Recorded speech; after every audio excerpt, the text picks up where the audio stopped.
Assalamualaikum warahmatullahi wabarakatuh. Bapak dan Ibu dosen yang terhormat, perkenalkan nama saya Kamisa SPDI, guru mata pelajaran kimia di SMA Negeri 2 Aceh Barat Daya. Pada saat ini saya sebagai mahasiswa PPG dalam jabatan kategori 1 gelombang kedua tahun 2022 di LPTK Universitas Syah Kuala dengan nomor UKG 2015-08-85-1272 dan dengan nomor induk mahasiswa 220650304097. Pada hari ini, Senin, tanggal 12 Juni 2023, saya akan melaksanakan praktik pembelajaran sebagai memenuhi uji kinerja mahasiswa PPG dalam jabatan kategori 1 gelombang kedua tahun 2022. Untuk lebih jelasnya, silakan Bapak Ibu melihat video praktik pembelajaran saya dan jangan lupa memberikan saran dan masukan kepada saya sebagai perbaikan ke depannya. Terima kasih. Wassalamualaikum warahmatullahi wabarakatuh. Iya, berat. Assalamualaikum warahmatullahi wabarakatuh. Waalaikumsalam warahmatullahi wabarakatuh. Tegak, berat. Silakan ketua kelas pimpin baca doa belajar. Baiklah, sebelum mulai pembelajaran, mari kita berdoa. Berdoa mulai. Bismillahirrahmanirrahim. Rabbi shrah li sadri wa yassir li amri wahlul uqdatan min lisani yafqahul qawli. Rabbi zidni ilman warzuqni fahman ya rabbal alamin. Apa kabar semuanya anak-anak? Baik. Ada yang tidak hadir pada hari ini? Tidak. Hadir semua. Alhamdulillah. Apa ada sarapan tadi pagi? Ada. Apa kalian semangat untuk belajar hari ini? Semangat. Sudah siapkah untuk belajar? Sudah. Oke. Larutan asam basa ini sangat dekat sekali dengan kehidupan kita sehari-hari karena larutan asam basa ini terdapat di dalam makanan, kosmetik, dan obat-obatan. Pernah nggak kalian makan bakso? Pernah. Apa yang terkandung dalam kuah bakso? Siapa yang tahu? Itu mengandung asam. Iya, asam apa? Asam cuka. Iya, berikan aplaus. Ya, di dalam kuah bakso tersebut ada mengandung asam cuka. Kemudian ketika kita beraktivitas, kita tentu beraktivitas setiap hari. Banyak ya rutinitas seperti kalian pergi sekolah, ya kan, belajar, kemudian belajar pulang, itu kan pasti gerak kita kan, dan akan mengeluarkan keringat. Kalau mengeluarkan keringat kan kita pasti bakal mandi, ya kan? Kita mandi, kita menggunakan sabun. Sabun ini ternyata juga mengandung larutan asam dan basa. Oke, ada yang tahu nggak larutan apakah di dalam kandungan sabun? Bu. Iya, halo. Basa. Iya, berikan aplaus untuk halo. Ya, di dalam sabun itu mengandung basa. Tidak mesti sabun ya, sampo, deterjen, pembersih lantai, itu banyak adalah mengandung basa. Oke, ada yang tahu nggak basa apa yang terkandung di dalam sabun? Iya, Ati. Natrium hidroksida. Iya, benar sekali. Berikan aplaus untuk Ati. Begitu banyaknya larutan asam dan basa di kehidupan kita sehari-hari, tentu kita akan mengidentifikasi ya apakah benar di dalam suatu larutan atau zat itu ada mengandung asam dan basa. Bagaimana cara kita mengidentifikasinya? Untuk mengidentifikasi asam dan basa ini kita bisa menggunakan ekstrak alami, yaitu ekstrak yang ada pada buah-buahan atau daun-daunan yang ada pada tumbuh-tumbuhan. Dan bisa kita menggunakan indikator buatan. Oke. Larutan asam dan basa ini kalau kita analogikan dalam kehidupan sehari-hari, ibaratkan begini, sifat manusia itu ada yang baik dan ada yang buruk. Ya, ada yang baik, ada yang tidak baik. Ya, begitu juga dengan larutan. Ada larutan yang bersifat asam dan ada yang bersifat basa. Oke, baik. Anak-anak semuanya, adapun tujuan pembelajaran kita pada hari ini adalah melalui pendekatan TPACK dengan model problem based learning serta metode diskusi dan tanya jawab, diharapkan peserta didik mampu menelaah pH larutan asam atau basa berdasarkan indikator asam dan basa dan melakukan percobaan serta mempresentasikan hasil perubahan pH beberapa indikator yang diekstrak dari bahan alam dan indikator buatan dengan mengembangkan nilai berpikir kritis, kreatif, komunikasi, kemudian ada kolaborasi melalui penanaman sikap yang religius, disiplin, jujur, bekerja sama, dan bertanggung jawab. Seperti yang sudah Ibu sebutkan tadi di tujuan pembelajaran kita, bahwa kita menggunakan model PBL atau Problem Based Learning atau pembelajaran berdasarkan masalah. Kemudian dalam proses pembelajaran kita ini ada penilaian hasil belajar. Jadi penilaian hasil belajar ini ada 3, ada penilaian sikap, kemudian ada penilaian pengetahuan dan penilaian keterampilan. Jadi penilaian sikap ini ada lembar observasi sikap peserta didik, kemudian ada penilaian diri sendiri, dan terakhir ada penilaian antar teman. Kemudian untuk penilaian pengetahuan ada tes tulis. Nanti di akhir pembelajaran kita akan melaksanakan evaluasi. Selanjutnya ada penilaian keterampilan. Penilaian keterampilan ini terdiri dari penilaian kinerja, yaitu kalian melaksanakan praktikum nanti ya. Kemudian ada penilaian produk. Penilaian produk itu hasil dari praktikum kalian, itu yaitu kalian akan mempresentasi nanti ke depan. Bisa dipahami? Bisa. Lembar yang pertama, lembar ini apa nih? Ini apa? Kalau ini borak. Jadi borak dimasukkan ke dalam bakso. Ada tanda silang kan? Artinya apa? Dilarang. Berarti ini adalah borak ini adalah zat yang berbahaya atau pengawet yang berbahaya. Kemudian ada yang gambar kedua, formalin ya. Formalin. Kemudian ditambahkan juga murni. Kemudian ada tanda palang juga, tanda palang merah. Itu artinya juga dilarang keras. Boraks dan formalin ini merupakan pengawet yang sangat berbahaya sekali karena akan kalau kita makan itu akan mempengaruhi fungsi organ yang ada dalam tubuh kita ya. Jadi di Indonesia ini masih banyak pedagang-pedagang yang tidak jujur ya. Dia ingin dagangan jualannya itu bisa menguntungkan banyak. Jadi dilakukanlah hal-hal yang tidak baik, yaitu menambahkan zat-zat pengawet. Salah satunya boraks ini di dalam bakso. Dia tahan lama, jadi tambah itu. Itu nggak boleh ya, dan itu sangat dilarang oleh pemerintah kita. Dan ada beberapa daerah kota-kota besar itu ada melakukan operasi pasar. Apakah di dalam bakso ini mengandung asam borak atau tidak ya?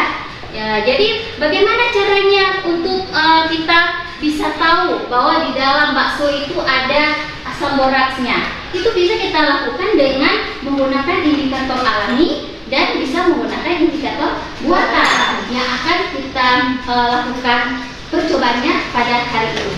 Anak-anak semuanya, ini ada LKPD, yaitu tentang indikator asam dan basa yang akan kita lakukan praktikumnya ya. Nanti ini akan kalian diskusikan dengan kawan kelompok. Nanti kalian juga akan sesudah diskusi juga akan presentasi ke depan ya. Oke, ini sudah duduk berkelompok? Sudah. Oke, kelompok 1 mana? Iya, kelompok 2, kelompok 3, oke, kelompok 4. Iya. Baik, ini tolong ketua kelompoknya ambil LKPD yang ada sama Ibu. Kelompok 1 ya, kelompok 2, kelompok 3 mana? Oke, kelompok 4. Baik anak-anak, itu LKPD, silahkan kalian melakukan percobaan. Kemudian sudah mendapatkan percobaan, karena percobaannya itu ada 2 ya, ada percobaan menggunakan menggunakan kertas lakmus dan indikator alami. Indikator alami itu ya adalah kunyit dan bayar. Nah, waktu diskusinya sekitar 20 menit ya. Oke, silakan kalian kerjakan atau melaksanakan praktikum. Kerjanya. Aduh, lama nggak sih?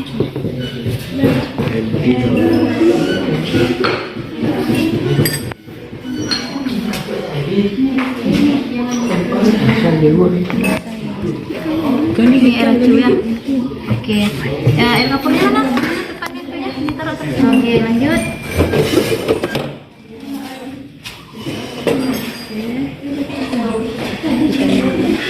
Ini ada garam ya. Ada perubahan warna nggak nih?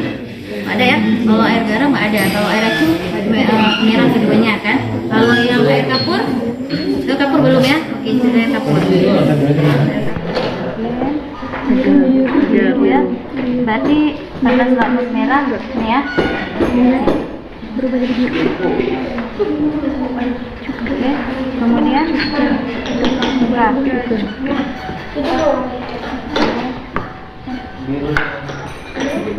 Kalau cuka warnanya apa? Cuka merah dulunya. Cuka merah ya. Ini air kan? Oke, berarti cuka merah keduanya. Oke, kalau air kapur? Air kapur biru keduanya. Terus deterjen biru juga. Air acu netralnya merah. Oh, merah.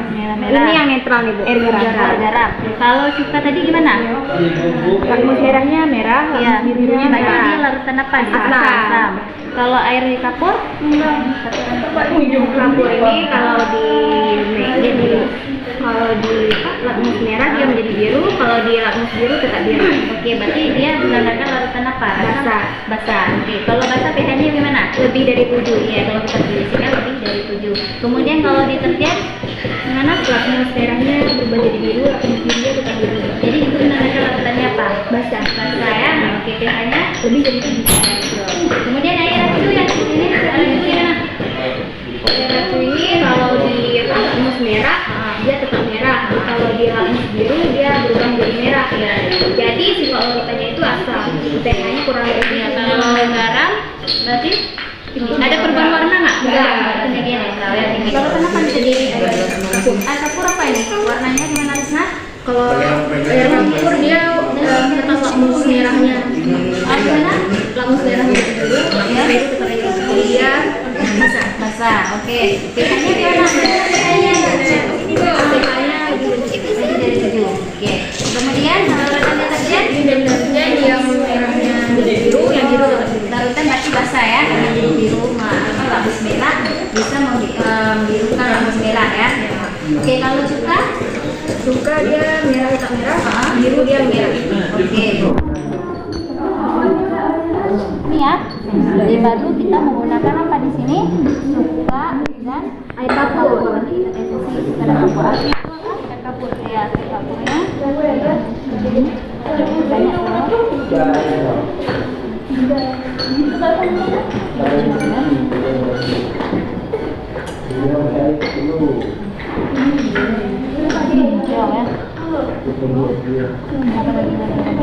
lagi buat lagi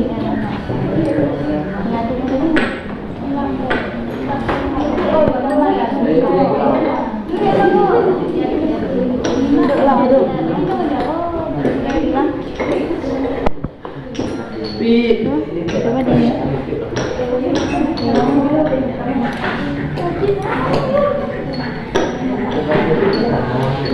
Udah cuci dulu aku. Tunggu dulu, cuci dulu. Ini tumpahin juga bawah. Oke, udah mana airnya tadi? Aduk dulu. Aduk. Ini tadi apa? Itu tadi kapur dengan kunyit. Kunyit ini suka ya. Ya, udah cuci lagi nih. Cuci. Oke, udah aduk nih. Hijau ya? Ya. Nah, yang ini cuci kekurangan. Dia tetap ya, tetap berwarna. Jadi gimana nih Risna? Dari hasil yang kalian dapatkan? Jadi dengan pengujian bahan ekstra alam ini, yang kunyit ditambah air campur dia bakal jadi tak lagi jadi merah ya, dari kuning jadi merah. Tambahin cuka dia tetap kuning. Ini Pak bisa Jadi masih tetap kuning ya. Kalau bayam merah tambahin air campur dia berubah jadi hijau ya. Kalau sedangkan ditambahin cuka dia tetap merah. ya. Jadi kalau yang ini ditambahkan dengan air campur ini kan dia warnanya merah ya.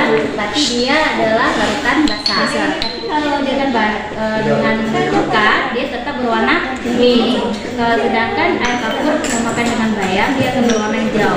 Jadi dia basah ya. Tapi kalau dengan cuka dia tetap berwarna merah ya. Merah apa nih? Merah muda ya. Itu dari sekarang kesimpulannya adalah merah. Oke, yang ini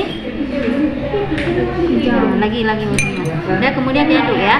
Oke. Semuanya karena praktikum kalian sudah selesai kalian lakukan dan kalian juga sudah diskusi, kemudian kalian diskusikan kembali ya dengan kawan dalam satu kelompok. Kemudian hasil diskusinya itu kalian tulis di karton ya untuk mempresentasi ke depan. Kemudian kalian cari referensi yang berkaitan dengan hasil praktikum kita pada hari ini. Bisa dimengerti? Bisa. Oke, silakan ambil untuk kelompok 1. Kelompok 2.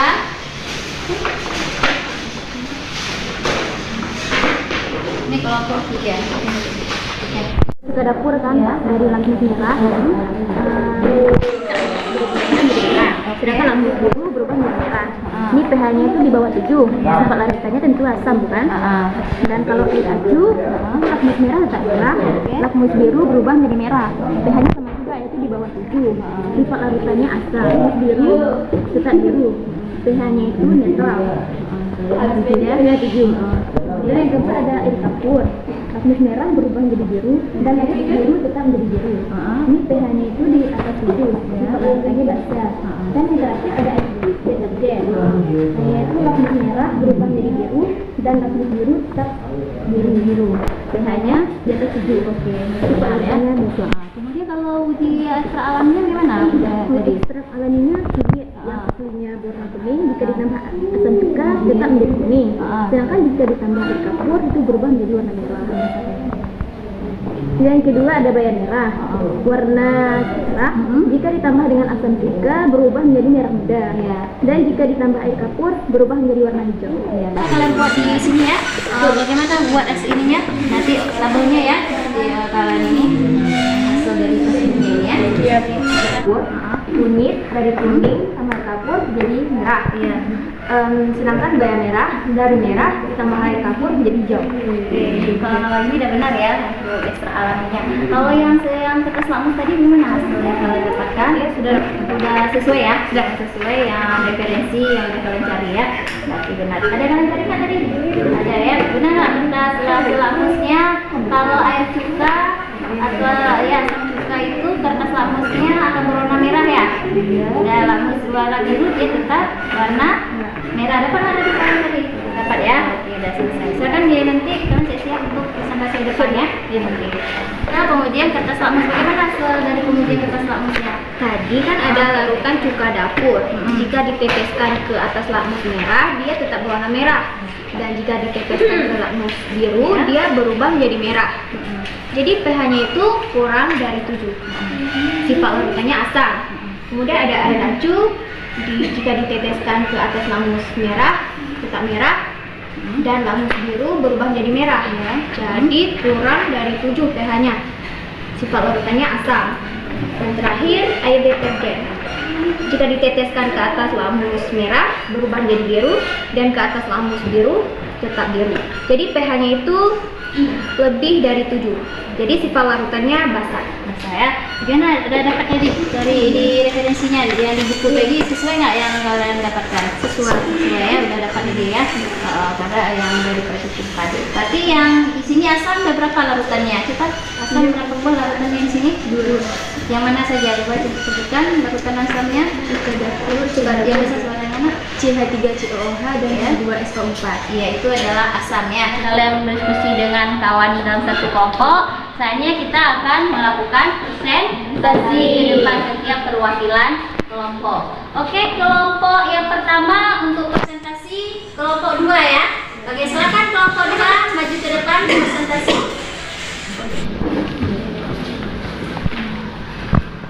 Assalamualaikum warahmatullahi wabarakatuh. Waalaikumsalam warahmatullahi wabarakatuh. Baiklah teman-teman semuanya, kami akan mempresentasikan hasil kerja kelompok kami, yaitu pengujian kertas lakmus. Tadi kami menggunakan cuka dapur, yaitu CH3COO4. Jika diteteskan ke atas lakmus merah, dia tetap warna merah. Dan jika diteteskan ke atas lakmus biru, dia berubah menjadi merah. Maka pH-nya ini kurang dari 7. Jadi sifat larutannya itu asam. Kemudian ada yang kedua, air acu H2SO4. Jika diteteskan ke atas lakmus merah, dia tetap berwarna merah. Dan jika diteteskan ke atas lakmus biru, dia berubah menjadi merah. Jadi pH-nya ini kurang dari 7. Sifat larutannya itu asam. Kemudian ada garam dapur NaCl. Jika diteteskan ke atas lakmus merah, dia tetap warna merah. Dan jika diteteskan ke lakmus biru, dia tetap warna biru. Jadi pH-nya ini 7. Sifat larutannya itu netral. Kemudian ada air kapur CaOH2 kali. Jika diteteskan ke atas lakmus merah, dia berubah menjadi biru. Sedangkan diteteskan ke lakmus biru, dia tetap warna biru. Jadi pH-nya itu lebih dari 7. Sifat larutannya itu basah. Kemudian yang terakhir ada air deterjen. Jika diteteskan ke atas lakmus merah, dia berubah menjadi biru. Jika diteteskan ke atas lakmus biru, dia tetap warna biru. Jadi pH-nya ini lebih dari 7. Dan sifat larutannya itu basah. Baiklah, dari kelompok lain ada yang ingin bertanya? Oke, kelompok 3 ya, Asiatik. Silakan, Dik. Assalamualaikum warahmatullahi wabarakatuh. Waalaikumsalam warahmatullahi wabarakatuh. Baiklah, kami akan bertanya kepada kelompok 2. Apakah pengujian dengan kertas lakmus dapat membedakan sifat larutan, baik itu asam, basa maupun netral? Silahkan, Dik. Baiklah, kami akan menjawab pertanyaan dari kelompok 3.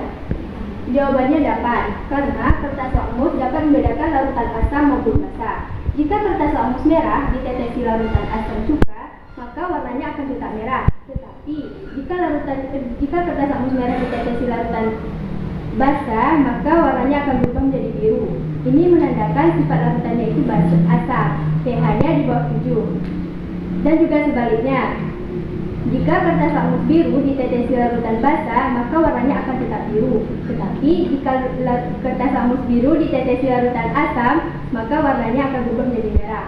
Ini menandakan sifat larutannya itu basa, pH-nya di atas 7. Tetapi jika tidak ada perubahan pada kertas lakmus, maka pH-nya itu 7, netral. Bisa diterima? Bagaimana, Dik? Bisa diterima? Atau ada yang menanggapi? Tidak, sudah jelas ya? Silakan ditutup. Baiklah, sekian dari kelompok kami akhiri. Wabillahi taufiq wal hidayah.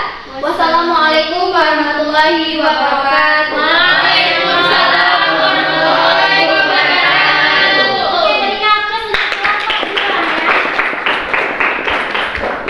Dan kelompok 2 sudah sangat bagus mempresentasikan hasil diskusinya. Baik, selanjutnya kita persilakan kepada kelompok 1 ya untuk mempresentasikan hasil dari praktikum dan hasil diskusinya. Silakan kelompok 1. Assalamualaikum warahmatullahi wabarakatuh. Waalaikumsalam warahmatullahi wabarakatuh. Baiklah, kami akan mempresentasikan hasil kerja kelompok kami mengenai pengujian ekstrak bahan alami. Nah, tadi bahan alami yang diuji adalah kunyit dan juga bayam merah. Warna ekstrak bahan alami dari kunyit dan dari bayam merah adalah merah. Warna ekstrak bahan alami setelah ditambah asam cuka, kunyit dari kuning dia tetap kuning, dan bayam merah dari berwarna merah setelah kita tambahkan asam cuka dia akan menjadi merah muda. Dan warna ekstrak bahan alami setelah ditambah air kapur, kunyit dari kuning dia akan menjadi merah, dan bayam merah dari merah ditambah air kapur akan menjadi hijau. Dari hasil presentasi kami tadi, apakah ada yang ingin bertanya? Oke, ada. Oke, Devi ya, kelompok 4. Silakan Devi. Dapatkah bahan alami bertindak sebagai indikator? Ya, pertanyaannya apakah bahan alami dapat bertindak sebagai indikator? Oke, silakan dijawab. Tentu saja dapat, karena ada beberapa bahan alami bertindak sebagai indikator asam basa. Indikator alami adalah indikator yang berasal dari bahan alami, biasanya bersumber dari tumbuh-tumbuhan yang berwarna. Contohnya kunyit dan bahan merah yang sudah kita praktekkan tadi. Iya, bagaimana kelompok 4? Devi, sudah jelas? Sudah. Ada yang memberikan komentar? Tidak. Benar ya. Silakan ditutup. Baiklah, sekian presentasi dari kelompok 1. Kami akhiri dengan ucapan Wassalamualaikum warahmatullahi wabarakatuh. Waalaikumsalam warahmatullahi wabarakatuh. Oke, silakan berikan aplaus untuk kelompok 1. Anak-anak semuanya, seperti yang sudah kita ketahui bahwa indikator asam dan basa ini ada dua, ada indikator alami dan ada indikator buatan. Oke, sekarang kita lihat ya indikator alami. Indikator alami ini berasal dari bahan organik. Indikator alami ini hanya bisa menunjukkan apakah zat itu bersifat asam atau basa, tetapi tidak bisa menunjukkan nilai pH-nya. Ya, kemudian perubahan warna indikator alami ini tergantung pada warna jenis tanamannya. Contohnya ada kunyit, kemudian ekstrak bunga mawar, ekstrak bunga sepatu, ekstrak daun bayam, manggis, dan masih banyak lagi contoh-contoh dari ekstrak indikator alami yang ada di sekitar kita ya. Selanjutnya ada indikator buatan.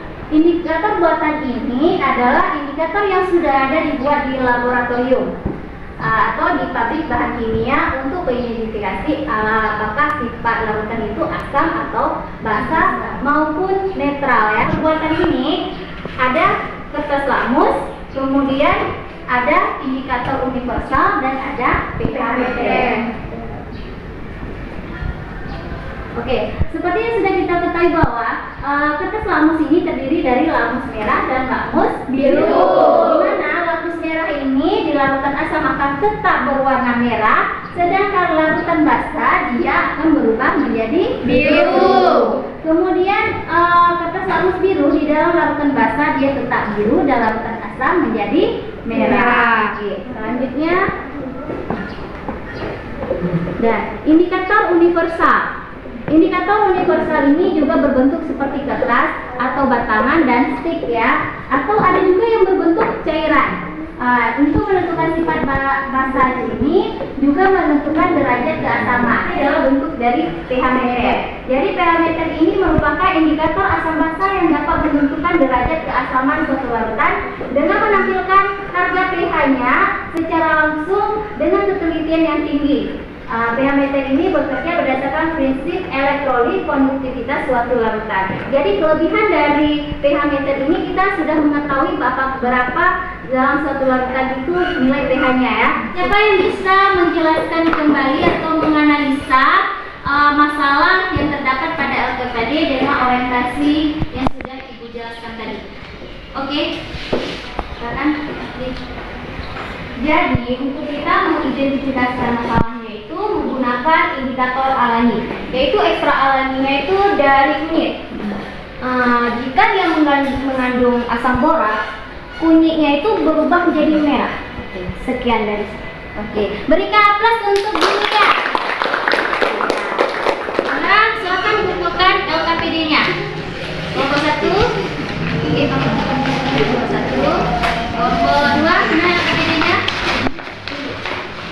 Ya, kelompok 3.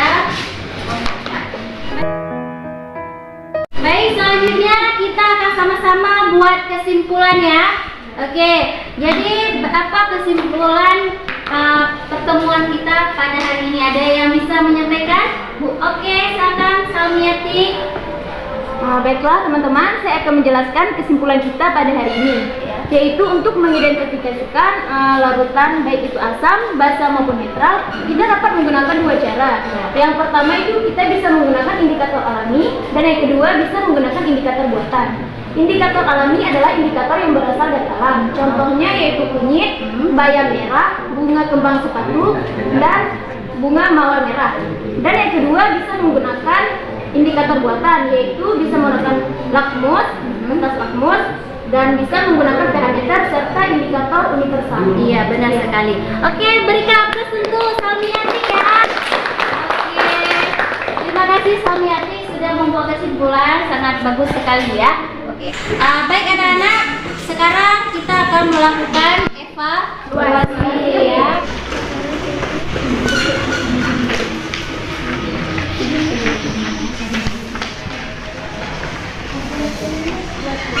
Silakan dijawab ya. Ini kalau ada yang tidak dipahami atau soal yang lain itu boleh tanya sama ibu ya.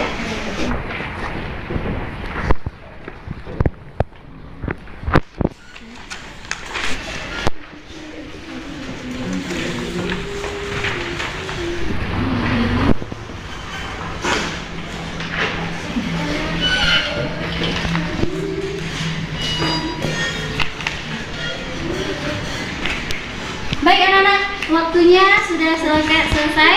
Silakan kalian kumpulkan soal evaluasi pada ketua kelompok masing-masing. Ketua 2, kelompok 3, 4. Anak-anak semuanya, kalian sudah melaksanakan evaluasi. Sekarang kita akan melakukan refleksi. Refleksi ini adalah kita akan mereview kembali bagaimana proses pembelajaran kita pada hari ini. Menurut kalian, bagaimana proses pembelajaran kita hari ini? Menyenangkan nggak? Menyenangkan. Ada nggak materi yang tidak kalian pahami? Paham semua ya? Alhamdulillah. Semoga proses pembelajaran kita ke depannya seperti ini ya. Amin. Baik anak-anak, untuk pertemuan kita selanjutnya, jangan lupa kalian belajar tentang kesetimbangan ion di dalam lautan garam. Tolong kalian cari referensi baik itu di internet ataupun di buku cetak ya.